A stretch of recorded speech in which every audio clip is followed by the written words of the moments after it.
Hello and welcome to Real Recollections. That's not how I remember it. It's the podcast where we look at our childhood entertainment and see if it holds up against our jaded adult lives. This week we're covering Lady and the Tramp. Lady and the Tramp.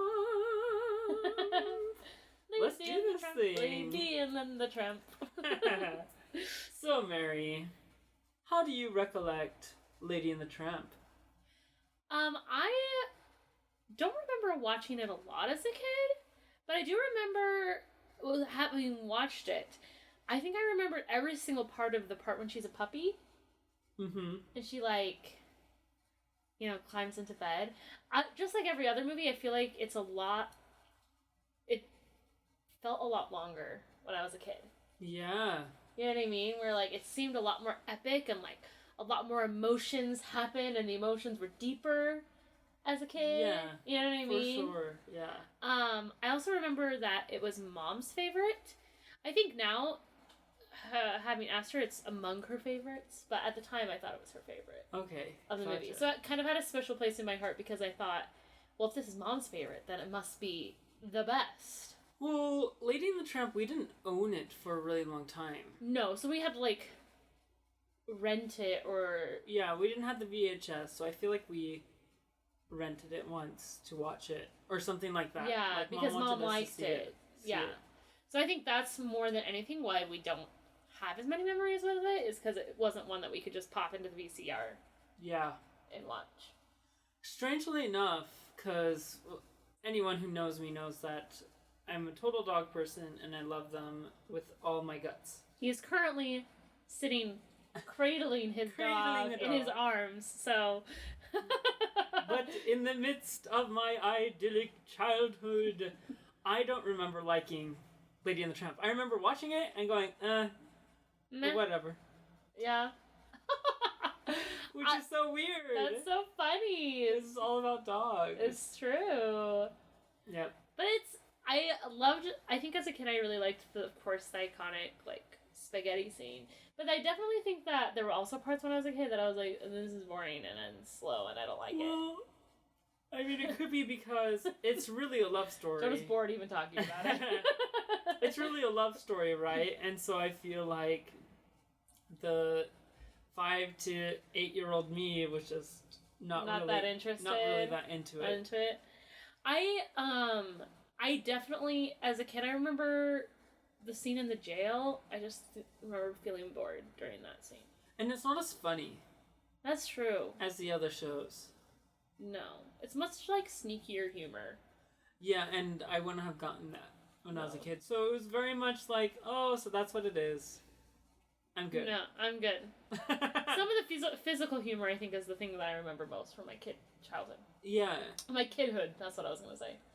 Scotty, and the way he, The puppy, and, the part with the gopher, and the, Oh, I don't remember. I have no recollections of the gopher. Oh, really? Yeah, they started talking about it in the books and in the documentaries, and I was like, gopher?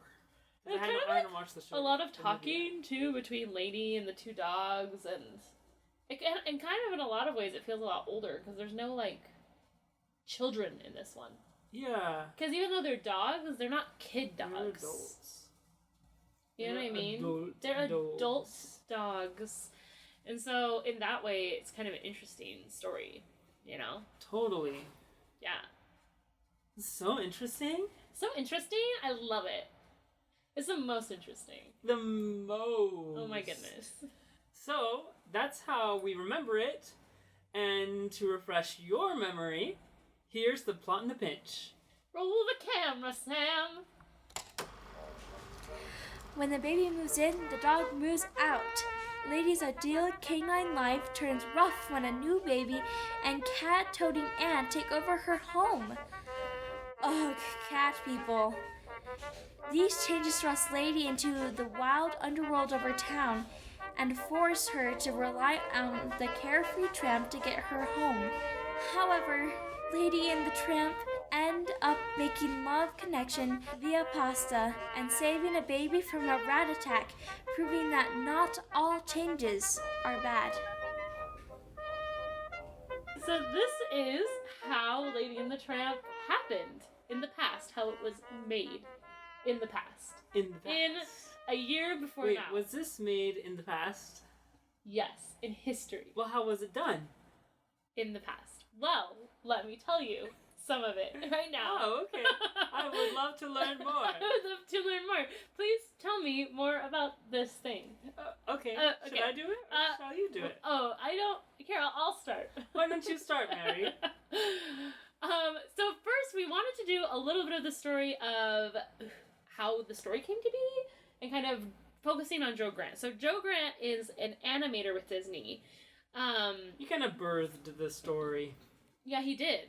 So he is the one who, he had a dog named Lady, who was not a Cocker Spaniel, but was a Springer Spaniel, which is a little different. Yeah. And I guess he was it just that he was watching his dog and he decided he wanted to write a story about it? Wasn't it Walt who was like, oh, you should write a story about your dog? Is that not right? I think he just wrote a story. He just wrote a story about it. I think he just wrote a story about his dog. And he was a big igniter of ideas in general in the studio. Right. And so he came up with a lot of story ideas. Yeah, he was somebody that Walt really trusted and stuff like that. So, yeah.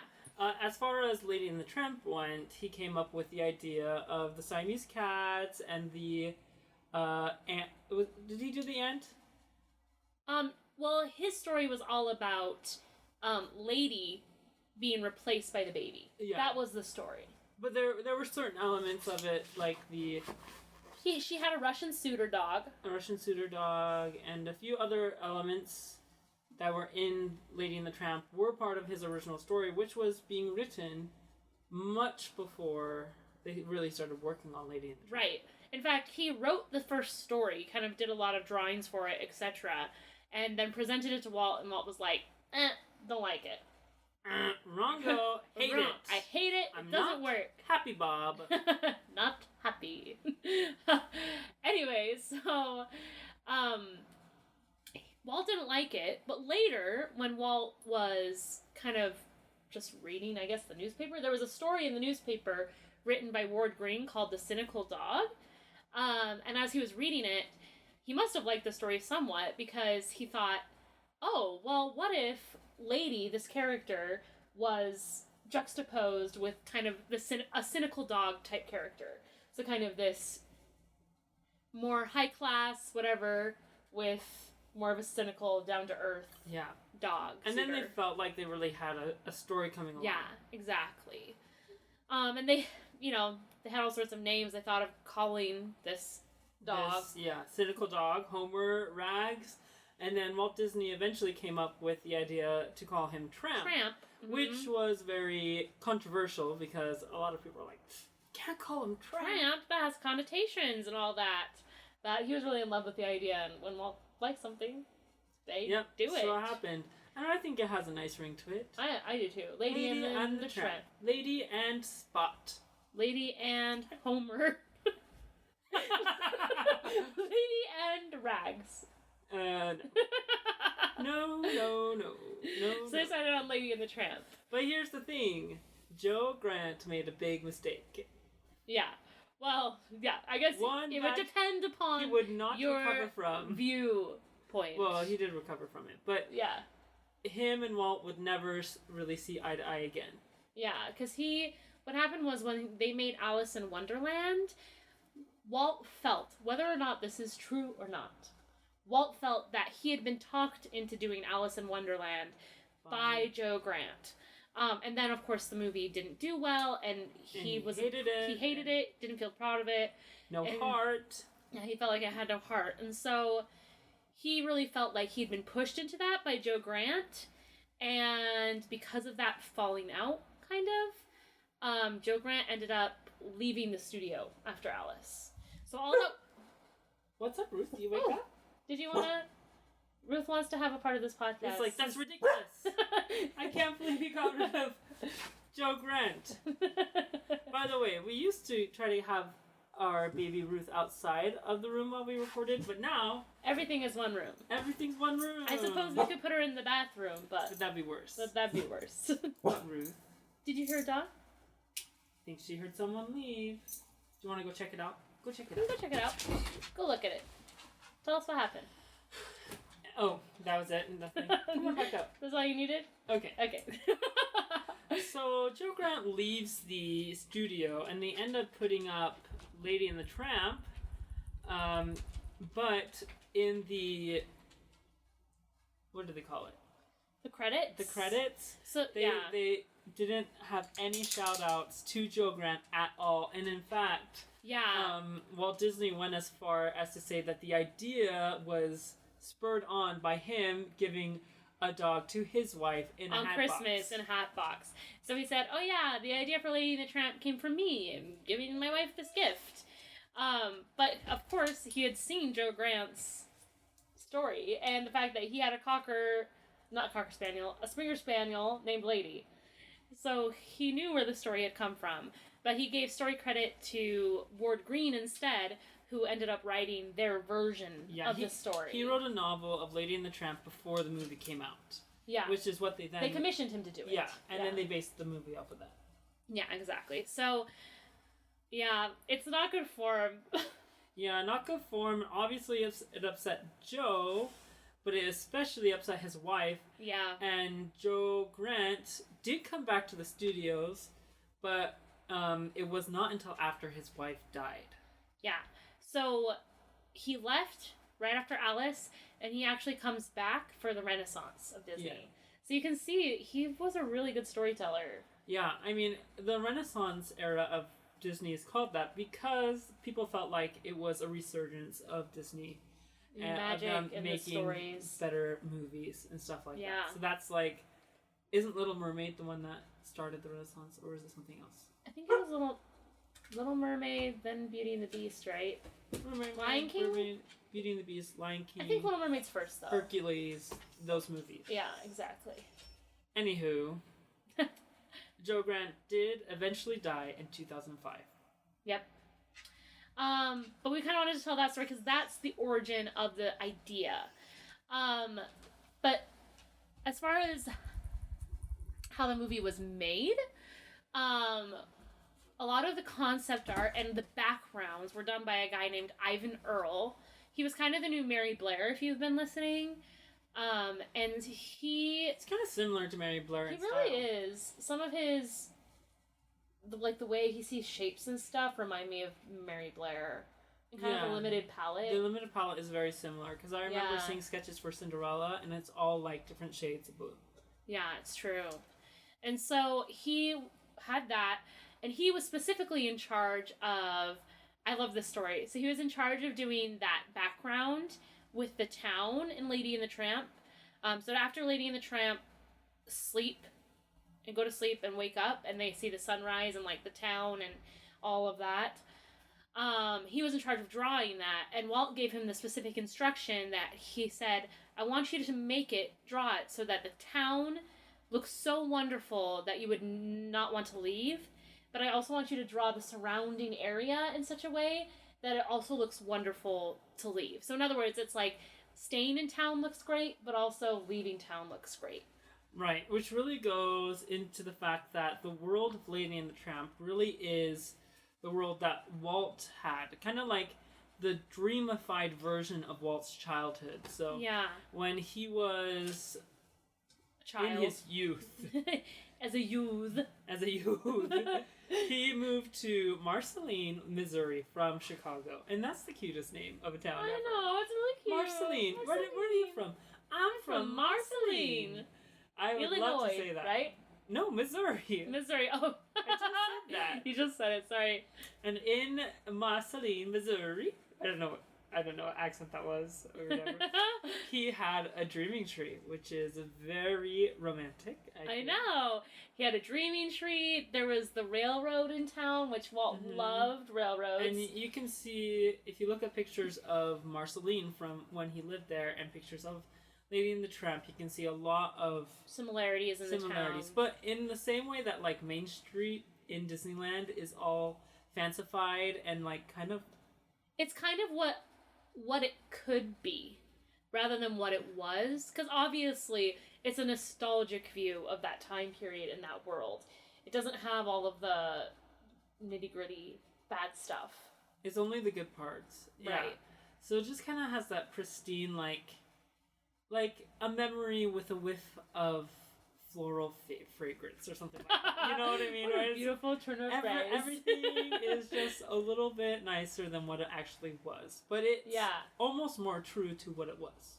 I think that they were talking about it, and they said that Walt kind of liked this time period, turn of the century, because it really was, I mean, at that time period, it was kind of, the world was about to change. Anything was possible. You were just starting to get automobiles and kind of these new inventions. And so I think people were really excited about what could happen. And nobody had been beaten down by the terrible wars and stuff like that. Yeah. Of course, we're talking about turn of the century. Turn of the century. Yeah, and a certain demographic, obviously, because... Of course, yeah. Yeah, because obviously different demographics, nothing was pristine about that time period. Right. Right, but for Walt, it was very nostalgic. Yeah. Yep. Yeah.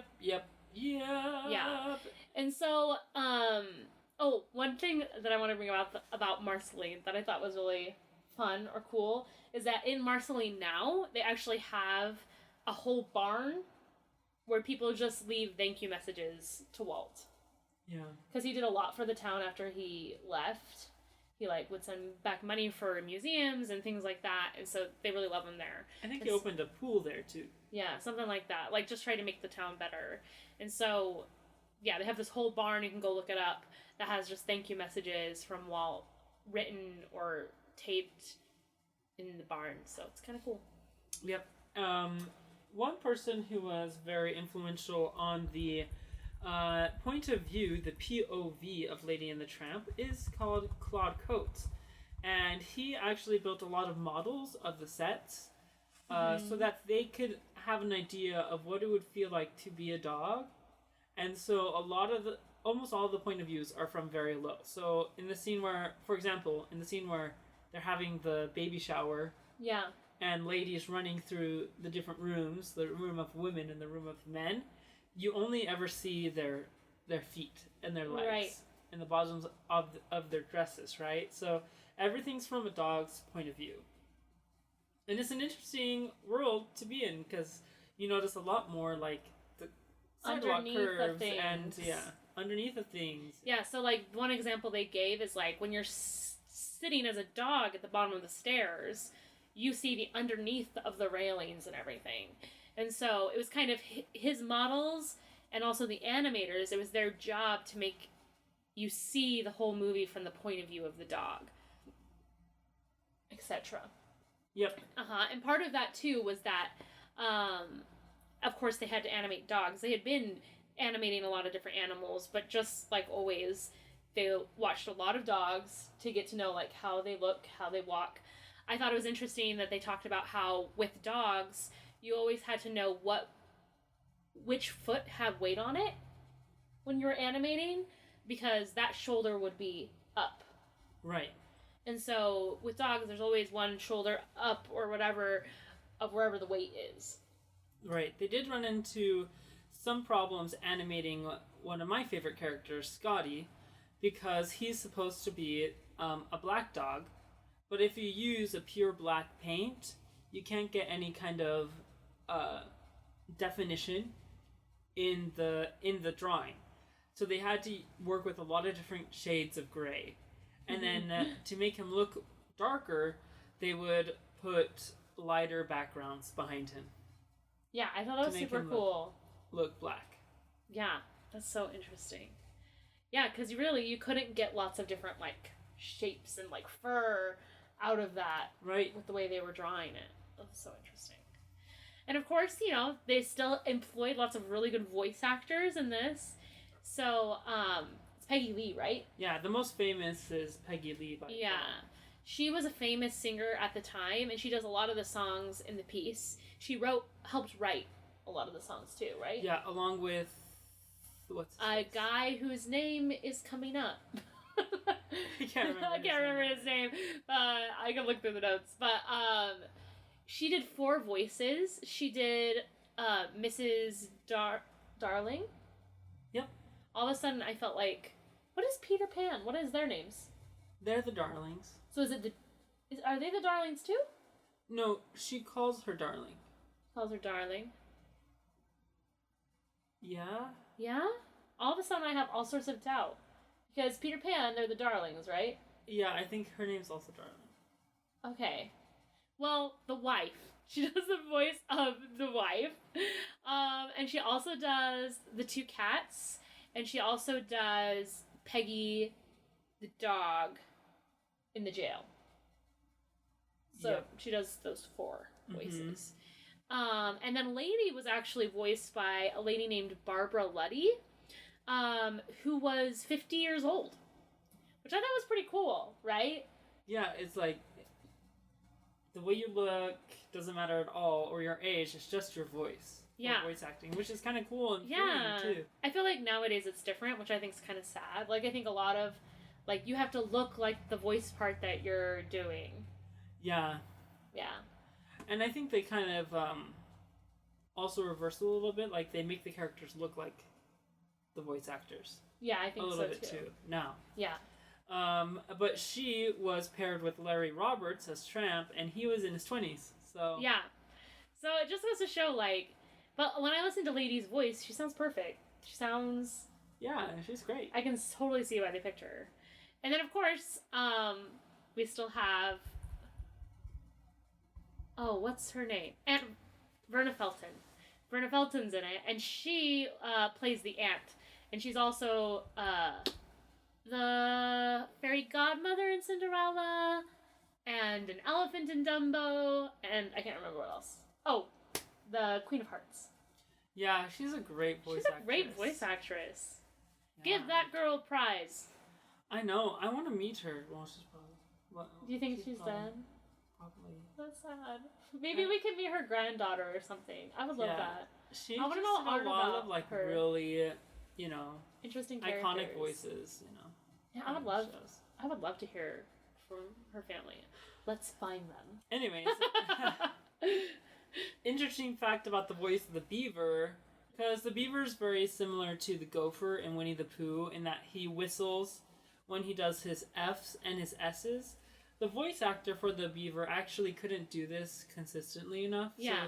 So they gave him a whistle so that he could blow into it when he did those words. I thought that was so wonderful. Because he came up with the voice, like with the whistle in it, but he's like, I can't do it because I can't get it to be really consistent all the time. Right. And then Walt's like, just give him a whistle.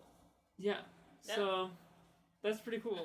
It's fun. It's a really iconic voice, like, it's the voice of the childhood, you know? And, like, it really does fit the gopher. Because, like, the air coming through the teeth or something. It's like, they can't help but have this whistle. And the way they animate him, too, it's like his jaw never quite opens all the way, too, so it kind of gives it that feeling, right? Exactly.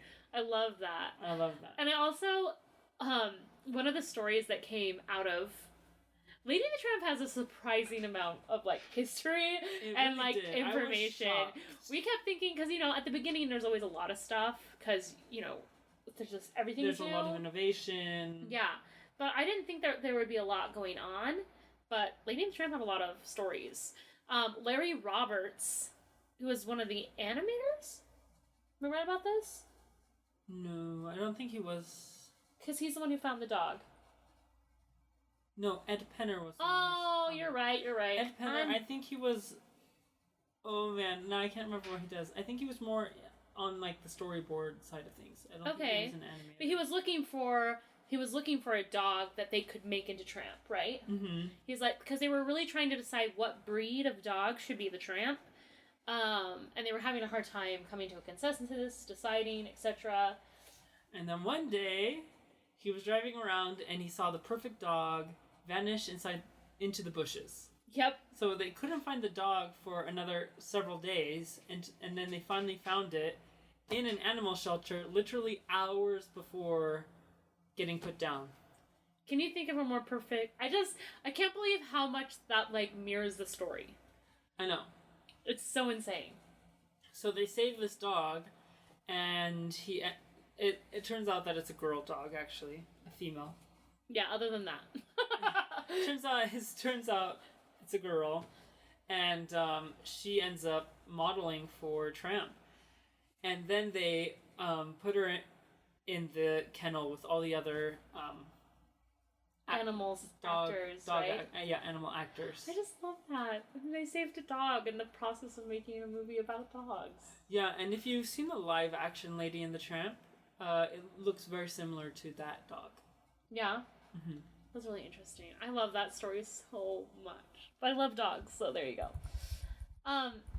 Speaking of story people, there were lots of story elements. I think because Lady and the Tramp was completely original idea, they were kind of fluctuating like story points. Yeah, it's also interesting because, I mean, a lot of people think Disney and singing animals and talking animals and stuff, but it also seems like a concept that people at Disney weren't totally comfortable with. No. Like, they're like, oh, how do we manage this world where... Because I feel like Walt always wanted them to be realistic, kind of. Yeah. I mean, because I know with Bambi, he was like, oh, well, the animals wouldn't sing. Like, that doesn't make... I can't believe that an animal would sing, kind of. Right, yeah. And so, I just find that really interesting. So anyways, there were a lot of ideas that they had come up with that Walt Disney was like, I'm not so sure about. Yeah, like, he had to be sold on them. And so one of them was that Frank Thomas, who was an animator, he was working on the Italian scene. I mean, like, the most iconic scene. One of the most iconic scenes in Disney. I mean, they... Or ever. I mean... Yeah, it's true. I bet I know a lot of people who have at least once in their life shared a piece of spaghetti with somebody else. Right.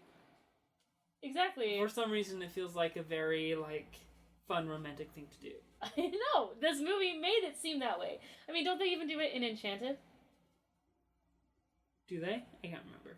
I want to say, I don't know if they like, almost try and give you that essence of it. Right. Like the Italian restaurant. I know that spaghetti it's parodied in a lot of other films. Yeah, so I love it. But that scene, that iconic scene almost didn't happen because Walt was like, it does not sound romantic at all. Two dogs scarfing down spaghetti. He just couldn't get his idea behind, like, this could be elegant or romantic. He's just like, it sounds ridiculous. Yeah. Two dogs eating spaghetti. It sounds messy, ridiculous, which, to be honest, if you put two dogs eating spaghetti, I mean, it probably would be pretty messy. Yeah, two realistic dogs. So there's an interesting juxtaposition in animation between realism and believability. So, like, they always want it to be realistic, but it's okay if it's not realistic as long as it's believable. And so I think they're always trying to find a good balance of that. Yep. And so they kind of did that in this scene. Somehow they made, like, the alleyway behind a restaurant romantic. Yeah, with the clotheslines and... With the clotheslines and like, the lighting and the guy... I love this Italian man who just serenades dogs for no reason. Anyway, and one of the things they talked about, too, was, like, the last meatball gift with Tramp. And how that really solidified, like, the romanticism of it, you know? Right, and, like, he could have moved that meatball over to her. I mean, even saying it out loud does not sound... No! He rolled the meatball toward her. And that's how you knew they were in love. But, like, he has this look in his eye, and it really sells it, you know? So Frank Thomas just did such a good job animating it that Walt was like, oh, okay. I was proved wrong. I was proved wrong. That's great. Yeah. And then some other people who kind of worked on it. There was Wooly Reiterman. And he kind of did the fight sequences in the movie. And the thing that I thought was really cool about him, and the fighting sequences in this movie are really intense. Yeah, they are. Yeah, lots of teeth, lots of dark shadows, etc. And I thought one of the cool things about it was that whenever he does a fight, he said that he would try to do it from the point of view of whoever was going to lose. Yeah. Yeah. So you notice that a lot of times when you're watching those fights, you're, like, behind the dogs that are going to lose to Tramp, or the rat. Like, you're coming from their sight point. Right. Which kind of gives it a more threatening... Yeah. Yeah, something about it. Anyway, I just think it's really interesting. And Cliff Norbert was in charge of the pound death Oh yeah, and that's a really interesting scene because I mean this is supposed to be a family movie, a kid movie, but it deals with death, you know, and not just death, but like killing animals. Yeah, killing an animal. There's nothing that kills the mood faster than that. You know what I mean? Yeah, like, I mean, just think of all the movies that die with an animal. I mean, that end with an animal dying. Just think about a traumatic movie from your childhood. Probably one of them is where an animal dies in the end. Just say. Or all of them. Or all of them. Anyway. Everyone takes collective shudder. Anyway, so they're like, how are we going to do this? This pound scene and not have it kind of ruin the vibe of the rest of the movie. Yeah. So Walt Disney, he gave it to Cliff Norbert, and he's like, okay, make this scene funny. And I guess that was the thing that he was really good at. Yeah. Was making it funny. He did a really good job by making it shadows, which kind of deflects the... Yeah, so you never see the dog that's going off, like, straight on, with detail, his face, or anything like that. And he gave him a zany name, Nutsy, and then he moves in a really kind of... comic, lighthearted way. Yeah. But they also paired it with a lot of, like, jail tropes. Yeah. From movies that were put out in just a couple of years before. Who knew jail movies were such a thing during that time? But apparently they were. I don't think jail movies, but westerns. Yes. And people being in jail and stuff like that. In westerns? Oh, yeah, I guess. They're prison movies, too. Yeah? Like... Anyways. I can't think of one, but... So all these things together kind of sell the jail. Yeah, because they kind of use, like, that language from prison, like, oh, he's taking the long walk.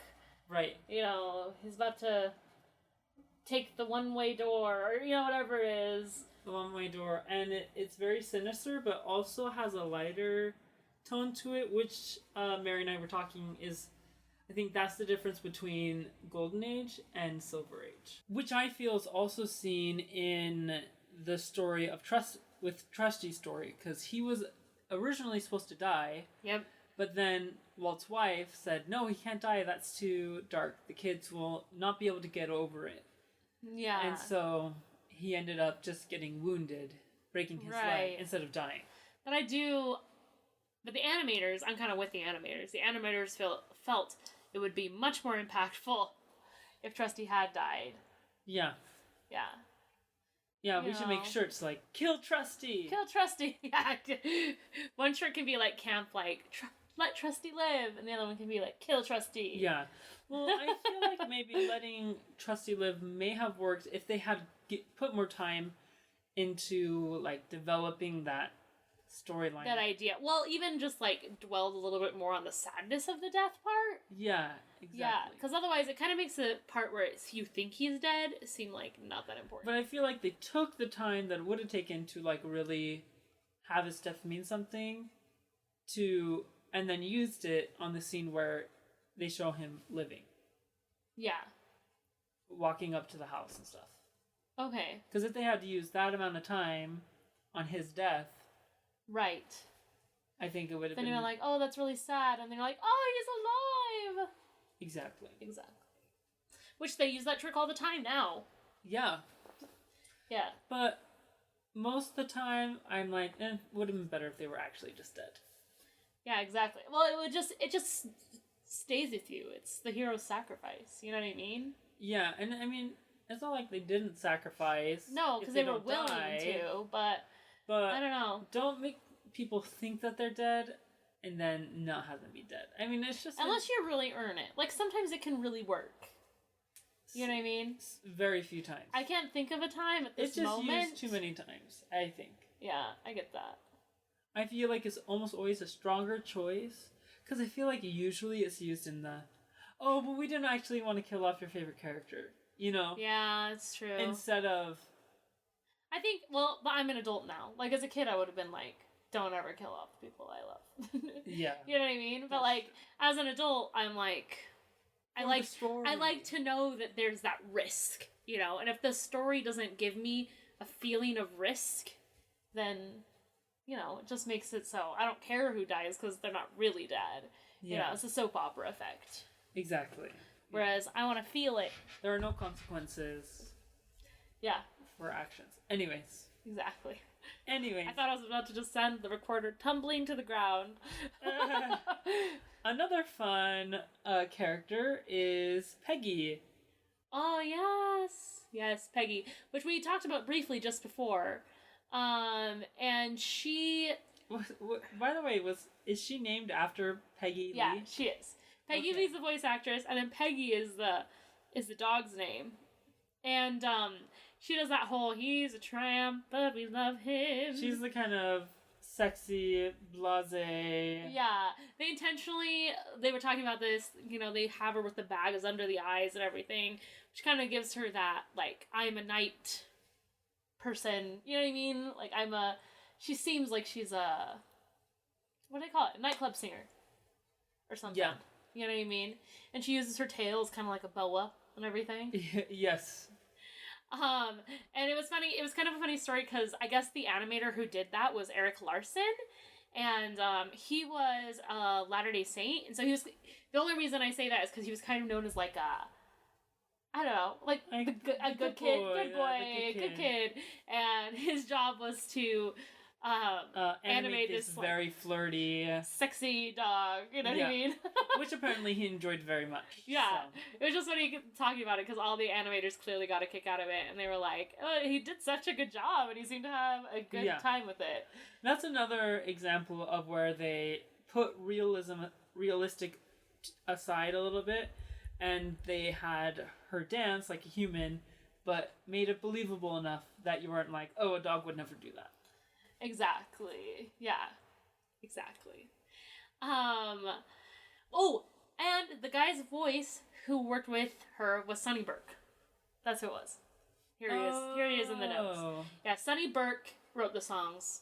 Peggy Lee sang them. Or they worked on them together. And he was famous. He worked with all sorts of crooners of the time. Frank Sinatra. Mel Torme. Do you know Mel Torme's like nickname as a singer was the Velvet Cloud. Velvet Fog. Velvet Fog? Yep. Oh, I like Velvet Cloud better. I like Fog better. Velvet Fog. I guess they're both good. Regardless, isn't that a great name for your voice? Yeah. Jonah, we have to come up with nicknames for each other's voices.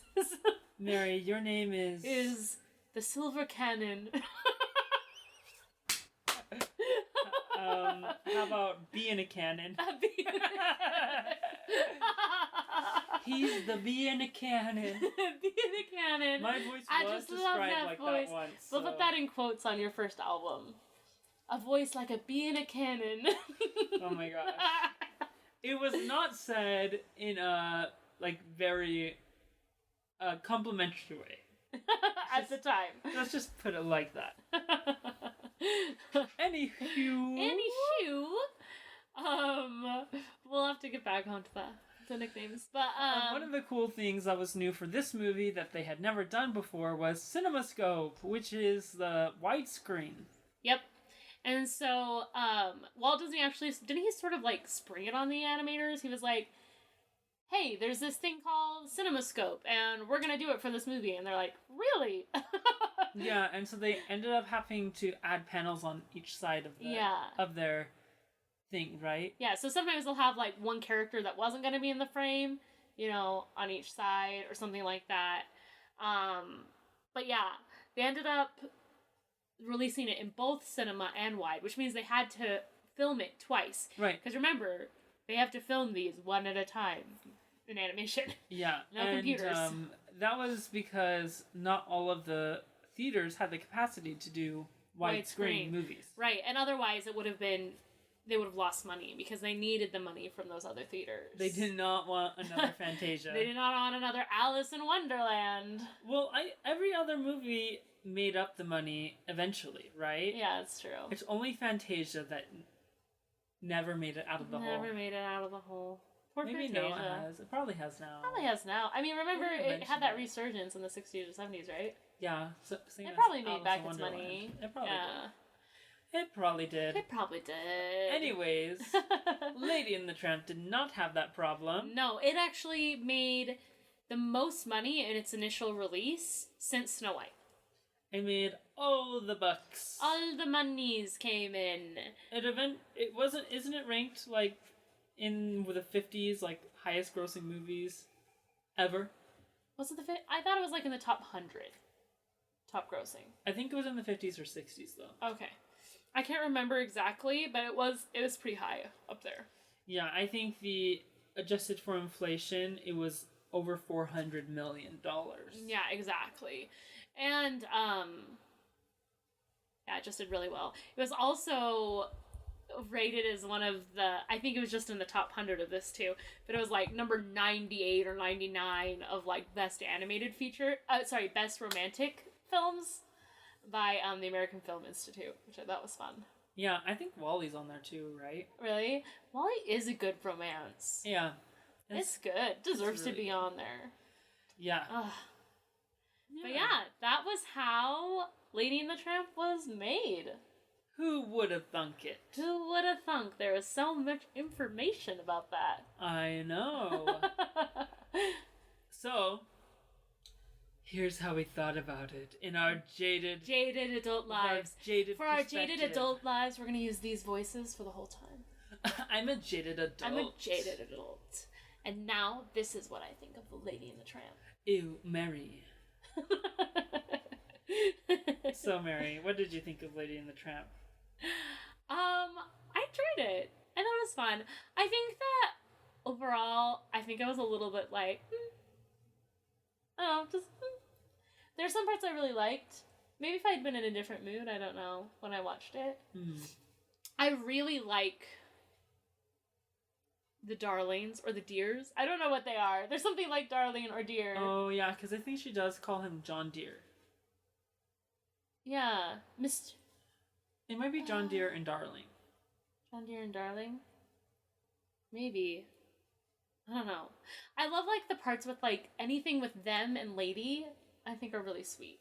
Like, when they have the scene where, like, the baby comes home and, like, he lifts her up so she can see the baby and the mom singing, la-la-doo, la-la-doo. Even if the baby is so creepy looking. Yeah. You guys. Oh my god. The baby was alarmingly like creepy looking. Baby from hell. It was like stringy hair, and I think it's just because didn't match the rest of the animation at all. No, I think what it is because it was part of the background. Yeah, exactly. Because they didn't have the baby move at all. Yeah. And so it's painted in the style of like the whole background of the scene, whereas like Lady and the Darlings or whatever they're called. The baby's sleeping, and then Lady pulls back. It's the like blanket. Exactly like a horror movie. They pulls it back and they're like, it's a monster! No wonder! It's changing her life. Oh my gosh. But yeah, we were alarmed.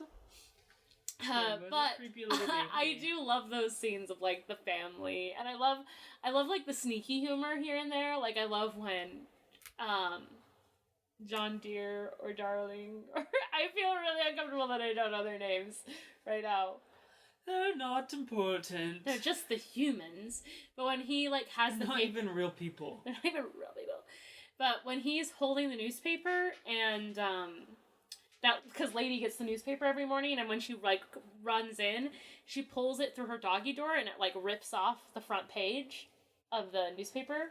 Oh yeah. And so when he's reading the newspaper, there's a hole through which he can see Lady as he's reading, right? And he's like, don't you just love that ever since we have Lady, I feel like I never see those terrible headlines anymore. And he like picks up his tea through the hole and everything. I don't know, I just love them. It's so funny. Very dog person-esque because like having a dog is not that convenient, and people who don't like dogs don't get it because of that. They're like, it makes your life so much harder to have a dog because you have to think of them like they're like almost a baby. As much, they are like your. They take as much care as having a kid, almost. Almost. A little less like. Yeah, a little less emotional, whatever. Right. And you don't have to worry about getting them educated or. I've never had. Obviously, we've never had children. I've never had a child. All of a sudden, I feel like. But they are a lot of responsibility. I'm gonna stop comparing having a dog to having a child because I know that's very Let's just different. back this up. Let's just delete all that. Let's eat my words. We'll just delete all of that. Go back 5 minutes ago. Anyways, having a dog is not easy, and so I feel like dog people are very like, they know it's inconvenient, but they love it anyways because they love the dog. So the dog gives them what they lose. You know what I mean? Like, because, sure, taking Ruth out in New York City when she, like, literally is lunging at every pigeon and dog. And when we look like crazy people. But, okay, Ruth is so sweet. Like, right now, she's just laying next to Jonah. Yeah, with her head right next to him. Yeah, look at that face. Yes. Hi, Bruce. But, like, when she's outside, she looks like an insane dog. Right now. We're working on it. Don't judge us. She has her moments outside as well. Like, she's getting a lot better. But, like, I think it's that exchange, right? It's really hard sometimes, but then other times, you know, she's cuddling with you on the couch or excited when you come home. Exactly. So I feel like non-dog people, they see all the problems, and then dog people, they just see the good parts. Yeah. You know, like, I can barely remember those traumatizing dog walks. Well, my other favorite part is when... partly because I blacked out. No, but my other favorite part is when the father or dad... exciting.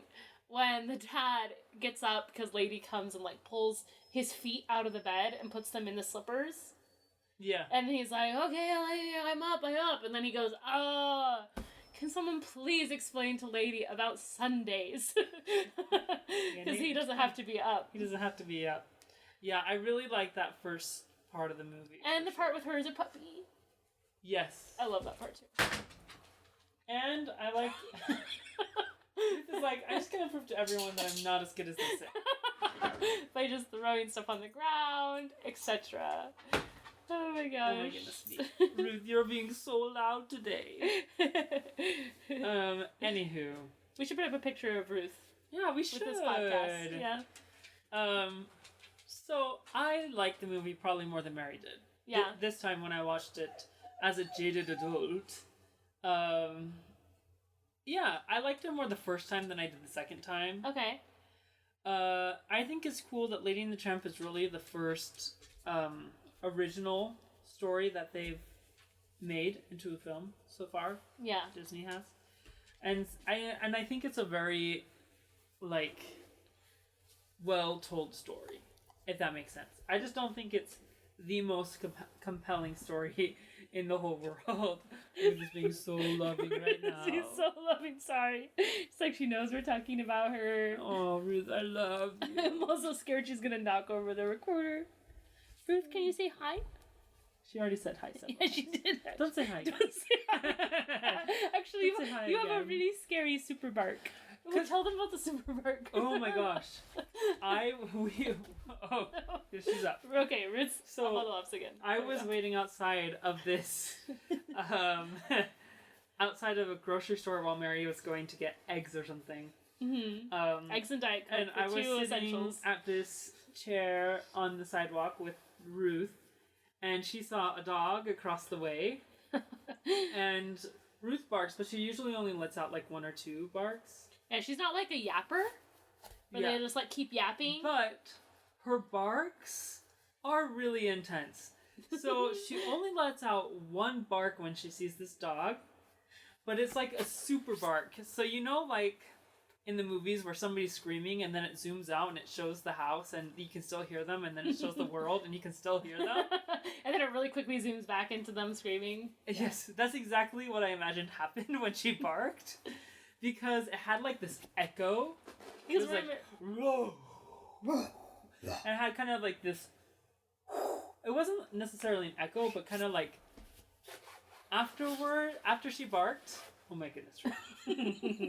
After she barked, the world seemed a little bit more quiet. It's like everything, everyone stopped and they looked at me like, Because everyone's dogs in New York are perfect. I swear, they're all perfect. I don't know what they did. So they all seem like absolute gentlemen while we're walking Ruth and, like, picking her up, etc.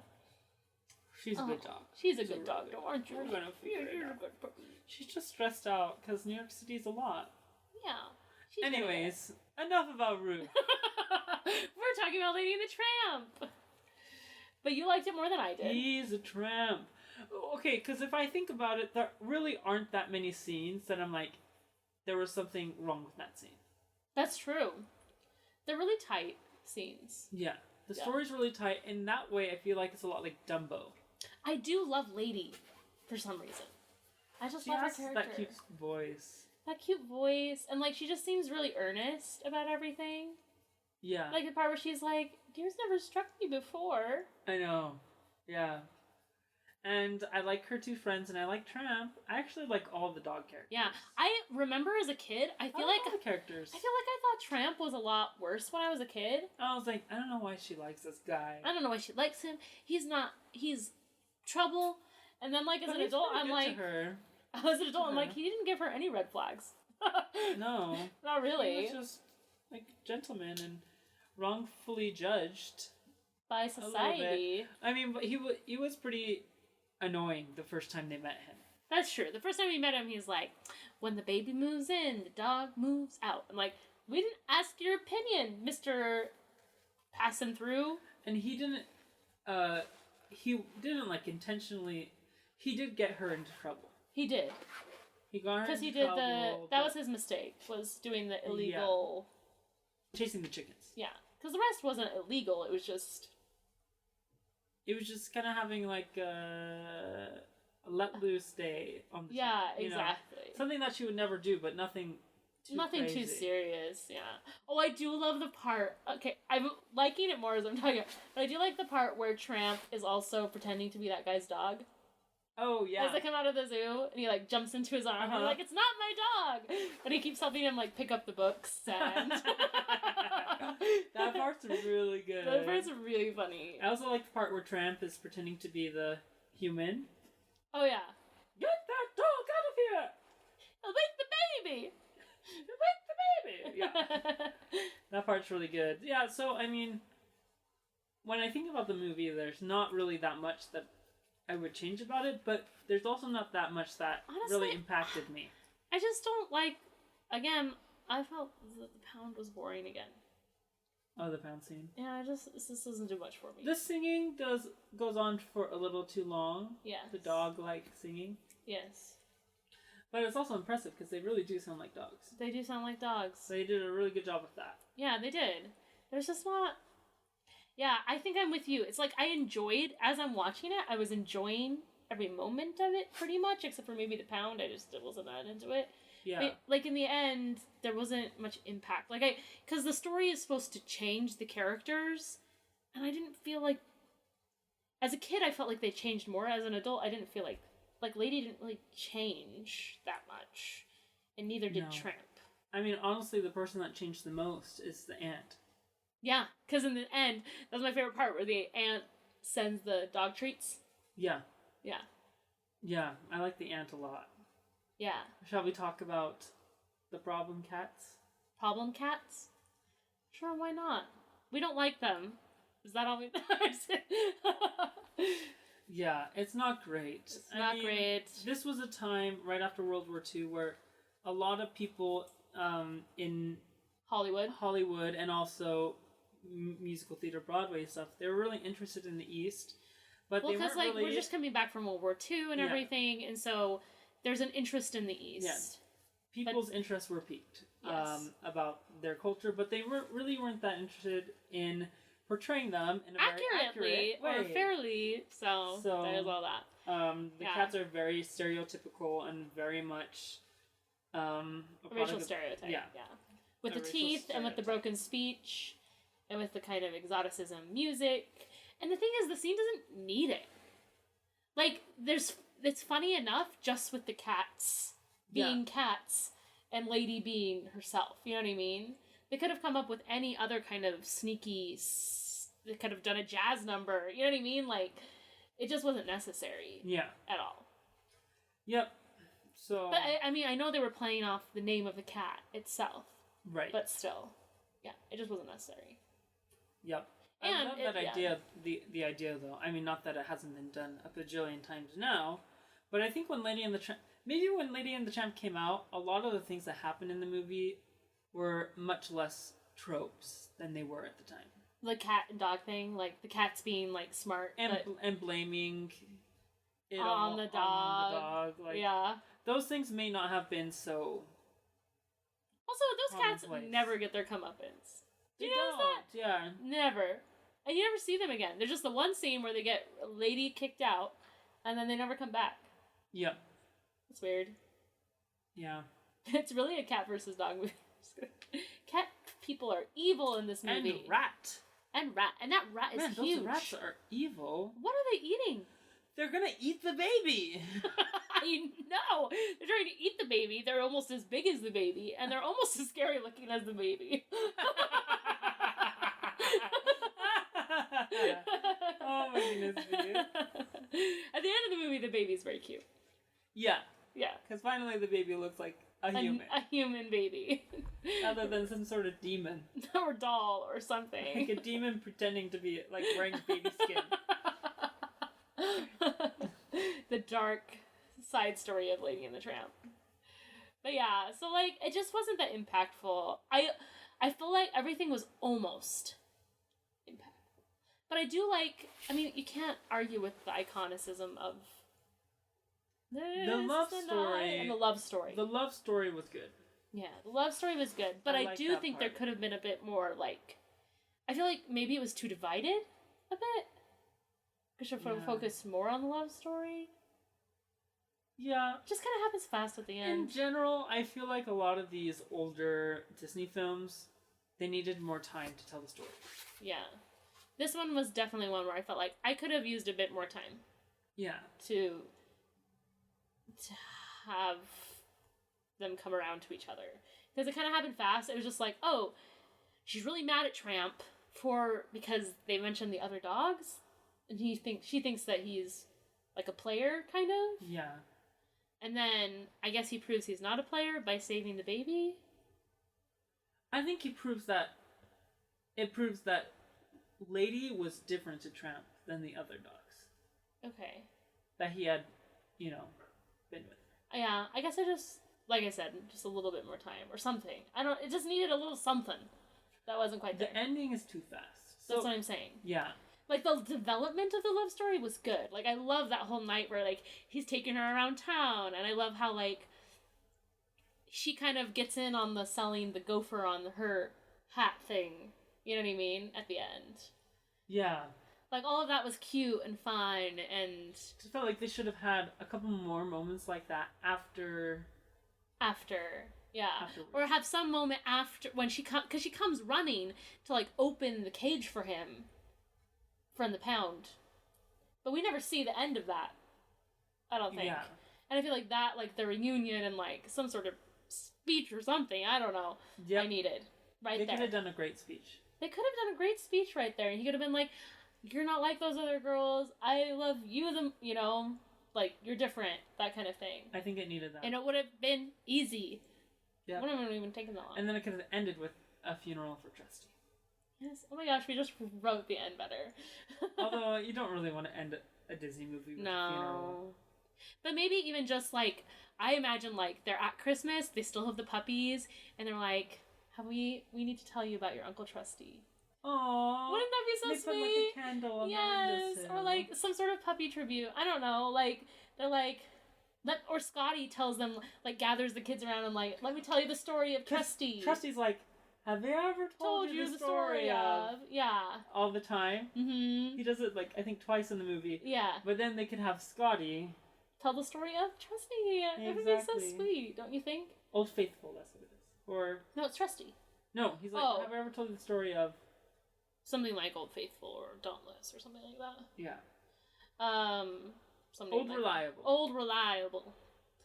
But I feel like that would have been more impactful. And then also, I guess I wanted more Lady and Tramp at the end. Yeah. It was too split in the puppy. Well, I mean, the Christmas idea, I like that because it kind of starts and ends with Christmas, right? Mm-hmm. More puppies on Christmas. So I like that. Well, and the point is that it also shows that, like, Tramp is part of the family. Right. Which also I didn't quite... I mean, they adopted him because he saved the baby. Yeah. Yeah. I needed some sort of... something. Yeah. Because even if, like, maybe they saw that Lady and Tramp were really taken with each other, they had the whole speech thing, then they're like, we'll take him home with us, or whatever, you know what I mean?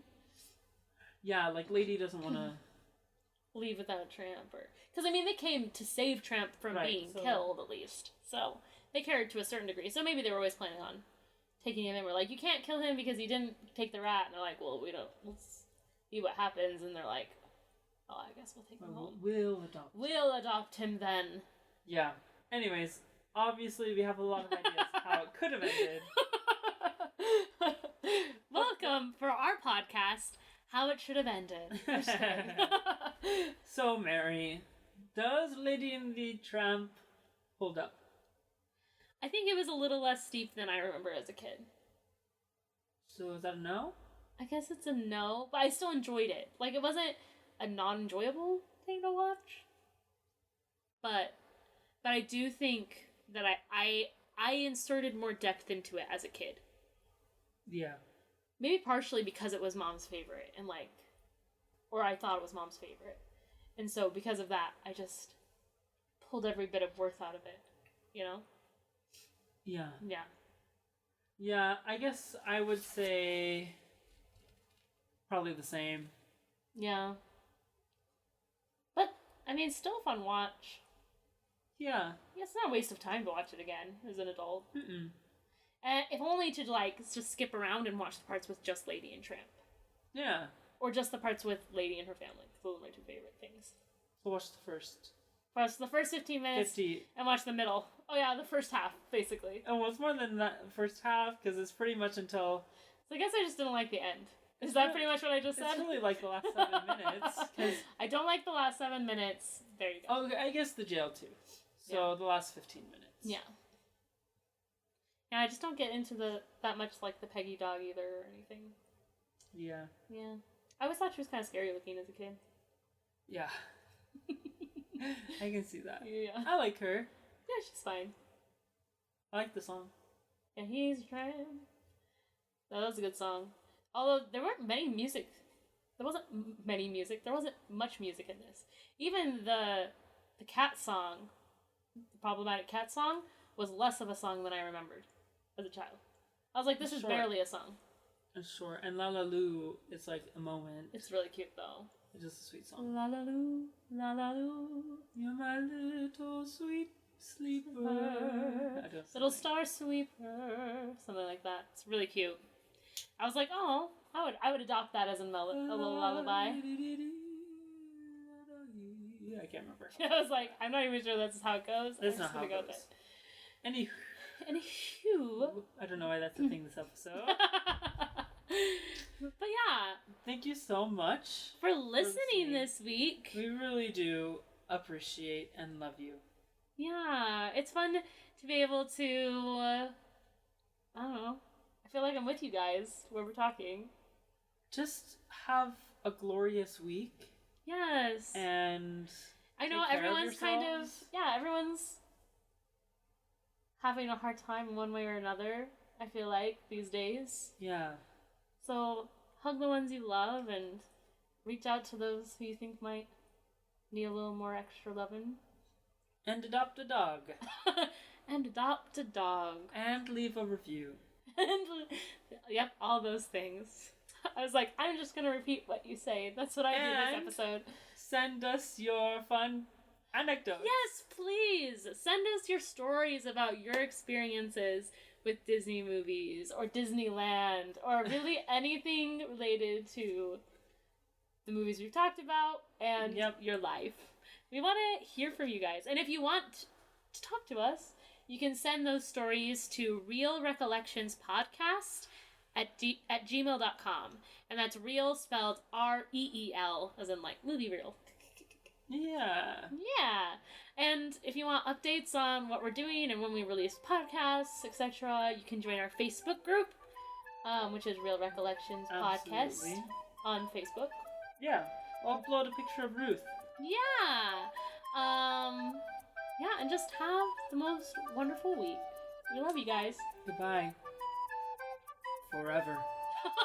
I'm just kidding. Just kidding. See you next week.